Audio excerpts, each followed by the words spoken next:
Nós estamos recebendo aqui no dele desta noite o presidente da Alerj, o deputado estadual Paulo Melo. E lembrando que no final do programa, no Bol de Chacrinha, você vai recordar as frenéticas. Deputada, refaz um pedacinho da sua pergunta que você deixou no bloco anterior, por favor. Qual a avaliação do senhor sobre a participação da mulher na política? A mulher já demonstrou ter capacidade suficiente para enfrentar o homem em qualquer campo, né? Quer seja no campo intelectual ou no dia a dia, na labuta do dia a dia, nas dificuldades do dia a dia. A mulher está preparada.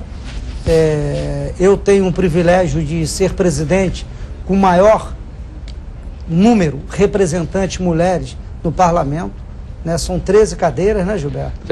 Quase praticamente 20%. Quase 20%. 20%. Menos um, né? Menos 27 um. seria 14. Eu acho que vocês dão um novo colorido, um novo sentido.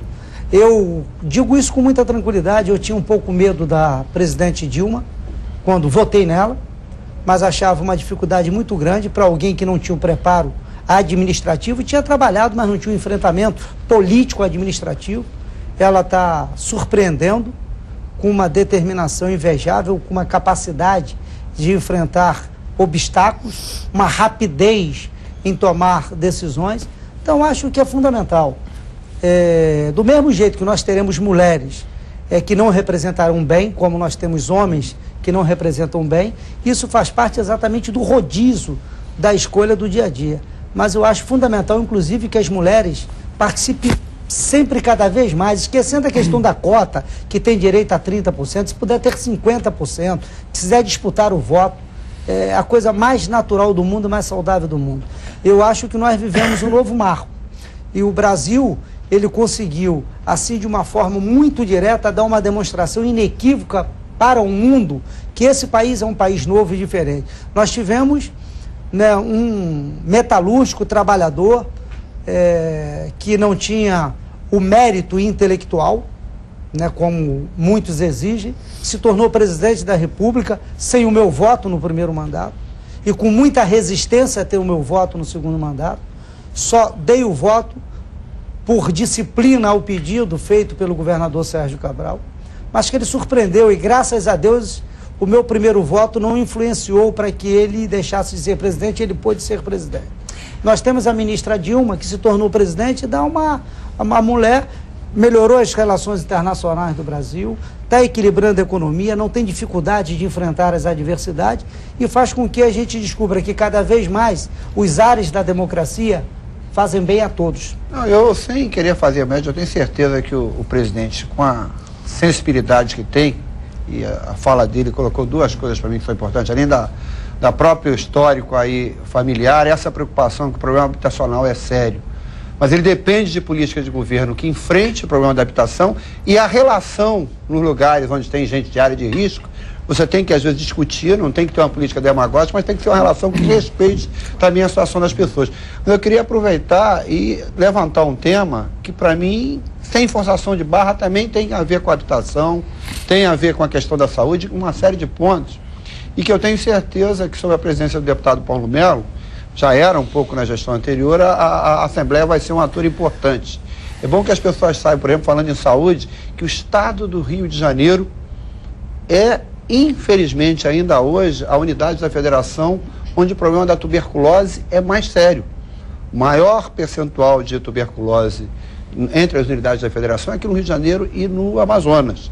E eu acho que o fato do governo do estado estar conseguindo enfrentar positivamente algumas questões, como a questão da UPP, avançar na questão da segurança, vai permitir você atacar mais fortemente. E eu estou falando isso porque até para o enfrentamento da tuberculose, repensar a questão da habitação. Os lugares que têm mais tuberculose aqui são os lugares de maior densidade demográfica, né, com acúmulo, com problema de ventilação. E a nossa expectativa é que a Assembleia seja um ator importante também nessa questão.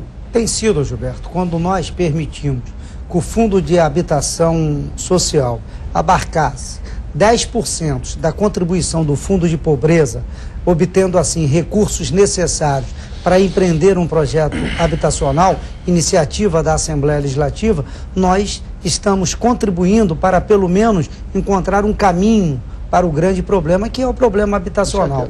No Rio de Janeiro nós temos um déficit de 465 mil habitações. Presidente, Hoje o senhor conduz uma casa com um grande número de mulheres, mas acho que é um recorde de um número de deputados jovens também. Né? Hoje nós temos o Rafael Pisciani, que é o presidente da Comissão de Constituição e Justiça, né, que pode se enquadrar. Também. Estou quase saindo dos 31 anos, mas ainda estou ali no Pedro Fernandes, o André Lazzaroni, o Pampolho, o Marcos Vinícius. Obrigado, quando presidente da Câmara, conduzi um processo... Clarissa Garotinho, com certeza. Eu conduzi um processo que é o mais jovem já, aliás, hoje em dia está um pouco mais jovem, né? Está mais jovem, né? Aliás, está mais jovem diante da batuta de uns pré-ancião como eu, precisa dessa juventude. Presidente ou defensor da juventude? Presidente, eu conduzi um programa, enquanto presidente da Câmara, que era o Câmara Mirim. E eu sei que a Assembleia tem um projeto muito bacana. Eu saí do movimento estudantil, né? Então é por isso que eu estou falando desse projeto, que é o Parlamento Juvenil. Um projeto muito interessante. Eu tenho certeza, eu queria que o senhor falasse mais desse programa que o senhor está botando aí por todo o interior do Estado. Olha, o Parlamento Juvenil, na realidade, foi criado na gestão do Sérgio Cabral, ampliado na gestão do Jorge Pisciani. É um processo interessante de inserção da cidadania. Você consegue captar entre os jovens do processo educacional, em especial das escolas públicas, um despertar muito grande de interesse pela política. Às vezes, de maneira até equivocada. Me lembro que recebi, para você ver, uma comissão de ex-parlamentares juvenis, você sabe dessa, né, que queria ter uma aposentadoria. Não, está tudo equivocado, não é por aí. Mas é importante que você discute a questão política, né? Nós nada mais somos do que o reflexo do espelho da sociedade. Nós refletimos a imagem da sociedade. O Parlamento Juvenil, ele tem dado uma contribuição muito grande, desperta, o interesse dos jovens em participar da política. Quando você tem um processo eleitoral do Parlamento Juvenil, é uma coisa, um frenesi grande dentro da cidade, com grupos jovens se enfrentando democraticamente, cada um buscando o seu espaço, tentando o convencimento através do diálogo e da retórica, e acrescenta muito a Assembleia Legislativa, porque quando chegam na Assembleia, eles começam a vislumbrar como funciona o parlamento e a ter uma noção mais perto da realidade. Nós queremos incrementar, levar inclusive o Parlamento Juvenil para o interior do estado do Rio de Janeiro. Leleco pediu que eu desse respostas curtas, mas é que vocês fazem perguntas longas. Marcos, por favor. Presidente, o senhor citou por 2 vezes o então deputado Sérgio Cabral, deputado Jorge Pisciani, Sérgio Cabral hoje governador, e foram, se não me engano, 16 anos de uma política austera de economia na Assembleia. Política essa que permitiu que a Assembleia ajudasse as vítimas das chuvas de 2008, as cidades em 2010, eu estava lá, era suplente à época, eu acompanhei esse processo inteiro. Nós sabemos que, desde quando o senhor começou a campanha para presidente da Assembleia, esse vai ser uma linha sua de trabalho. E hoje, né, nós ajudamos, inclusive, a reformar hospitais, isso com dinheiro economizado pela Assembleia.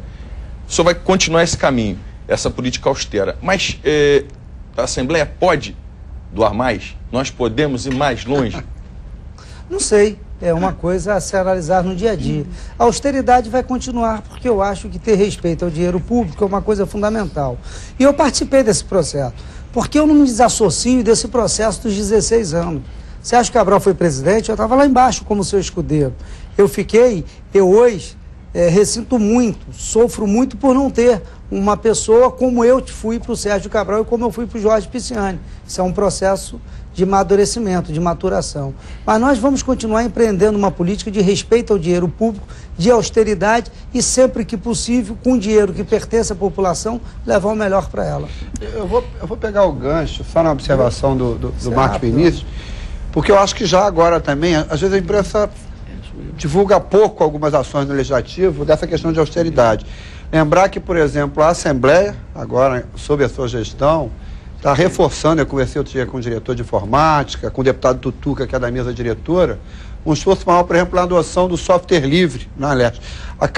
Estão se adquirindo 220 computadores e o simples fato dos sistemas a serem adotados usar o software aberto, o software livre, só isso causou uma economia de cerca de R$300 mil na aquisição desses computadores. Presidente, eu gostaria agora de falar sobre um assunto que é muito sério, que está assolando todo o estado do Rio de Janeiro, que é o crack. Eu estou presidindo a Comissão da Criança, do Adolescente e do Idoso e, como presidente desta comissão, estou realizando, dia 12 deste mês, 12 de abril, uma audiência pública para falar sobre o crack. Eu gostaria de saber do presidente como a Assembleia Legislativa pode ajudar na fiscalização e acompanhamento das crianças e adolescentes usuários de drogas, principalmente o crack. Presidente, deixa eu dar uma paradinha aqui, mais uma paradinha, que tem que pedir os nossos comerciais. Nós estamos conversando hoje aqui com o presidente da Alerj, deputado estadual Paulo Melo. Nós vamos rápido intervalo e voltamos já já.